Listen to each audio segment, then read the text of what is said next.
और बात करते हैं बस्ती की, जहां नो हेलमेट नो फ्यूल अभियान को लेकर एक पेट्रोल कर्मचारी की जान पर बन आई। मुंडेरवा थाना के एक पेट्रोल पंप पर कुछ दबंग युवक पेट्रोल लेने पहुंचे थे। कर्मचारी ने हेलमेट ना पहनने की बात कही तो दबंगों ने उसे बुरी तरह से पीटना शुरू कर दिया। दबंगों ने लोहे की रॉड से कर्मचारी को जमीन पर गिराकर पीटा। रॉड से इतना मारा कि कर्मचारी बेहोश हो गया।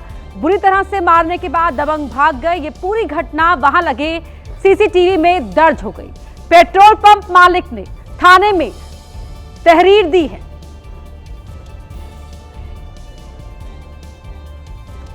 इन तस्वीरों में आप देख सकते हैं नो हेलमेट नो फ्यूल, ये वहां पर नियम था, उसके बावजूद भी यहां पेट्रोल नहीं मिला।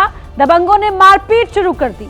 उन्हें बताया गया कि ये नियम है, उसके बावजूद भी वो नहीं माने। और देखिए किस तरह से उन्होंने यहाँ पर बवाल काटा है, वो आप इन तस्वीरों में देख सकते हैं।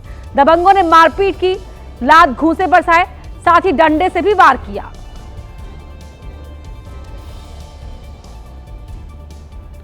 यूपी के शाहजहांपुर में दिल दहला देने और रूह कपा देने वाला मामला सामने आया, जहां पर एक नवजात बच्ची को उसके माता पिता ने जिंदा ही जमीन में दफन कर दिया था। इसकी जानकारी तब मिली जब एक ग्रामीण को बच्ची के रोने की आवाज सुनाई दी, जिसके बाद ग्रामीण जब आवाज का पीछा करता हुआ मौके पर पहुंचा तो उसके होश फाख्ता हो गए, क्योंकि मासूम बच्ची का हाथ मिट्टी से बाहर निकला था, जिसे किसी जानवर ने नोच खाया था, जबकि उसका पूरा शरीर मिट्टी के भीतर दफन था। लोगों ने बच्ची को मिट्टी से बाहर निकाला और अस्पताल में भर्ती कराया।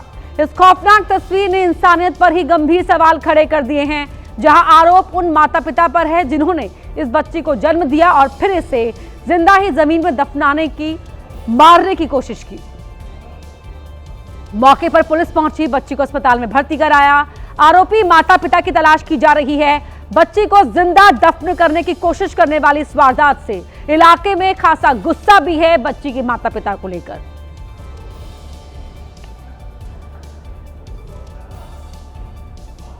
कर्नाटक की राजधानी बेंगलुरु में इंडियन एयरफोर्स के इंजीनियर की खुदकुशी से हड़कंप मच गया, जो 24वीं मंजिल से नीचे कूदे और सड़क पर गिरने से उनकी मौके पर ही मौत हो गई। खुदकुशी की यह भयानक तस्वीर अपार्टमेंट के बाहर लगे सीसीटीवी में भी रिकॉर्ड हो गई है। खुदकुशी करने वाले एयरफोर्स इंजीनियर का नाम लोकेश पवन कृष्णा था, जो 25 साल के थे। लोकेश पिछले 2 साल से बतौर एयरफोर्स इंजीनियर काम कर रहे थे और बेंगलुरु के प्रेस्टल जिंदल सिटी अपार्टमेंट में रह रहे थे। बीती शाम लोकेश अपनी बहन के घर गए थे, जहां किसी बात से गुस्सा होकर उन्होंने बहन के अपार्टमेंट की 24वीं मंजिल से छलांग लगा दी और इसकी वजह से उनकी मौत हो गई। फिलहाल पुलिस अब इस मामले की जांच कर रही है।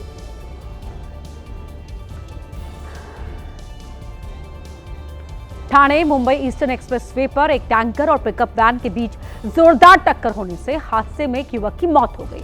2 लोग घायल हो गए। रात करीब 1 बजे पिकअप वैन से कुछ लोग जा रहे थे, तभी कैडबरी जंक्शन के पास खड़े वाटर टैंकर में वैन ने पीछे से टक्कर मार दी। घटना में 3 लोग वैन में फंस गए। जिस वक्त यह हादसा हुआ उस वक्त तेज बारिश हो रही थी।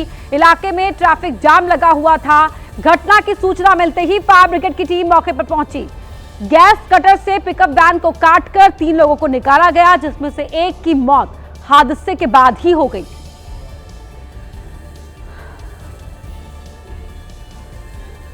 महाराष्ट्र के लातूर में बीती रात बादल फटने से हड़कंप मच गया, जहां बादल फटने की वजह से तेज बारिश हुई और इलाके में भारी जलभराव के हालात बन गए। जहां तेज बारिश की वजह से सड़कों पर कई फीट पानी जमा हो गया था, वहीं कई घर में भी जलभराव की वजह से लोगों की मुसीबत बढ़ी हुई नजर आई। बादल फटने की घटना देवनी तालुका के वलांडी गांव में हुई, जहां पर 3 घंटे तक हुई मूसलाधार बारिश की वजह से लोग सहम गए।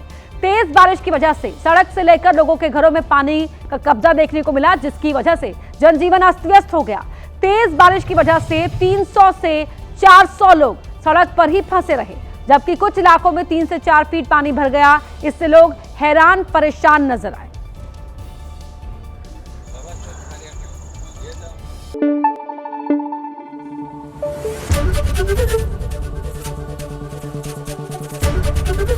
एबीपी न्यूज आपको रखे आगे।